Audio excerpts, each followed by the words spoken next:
What is the difference? Newton's fluxions versus Leibniz's d/dx. Imagine trying to understand how things change in the world around us. Back in the late 1600s, two brilliant minds, Isaac Newton and Gottfried Leibniz, each came up with their own way to explain this idea. Both methods are at the heart of what we now call calculus.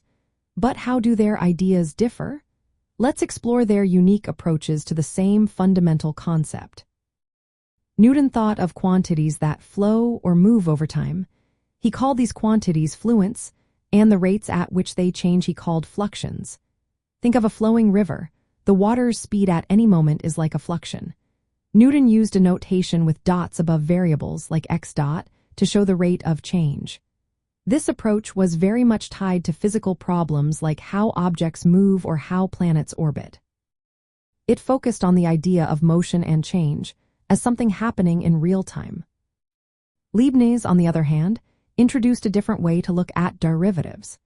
He used the notation d divided by dx, which looks like a fraction. This ratio shows how a small change in relates to a small change in y. Leibniz's notation makes it easy to see the relationship between two variables. It also makes handling more complex problems easier, especially when working with multiple variables or partial derivatives. He also created the integral sign, which shows summing up tiny parts to find totals, complementing his differential notation.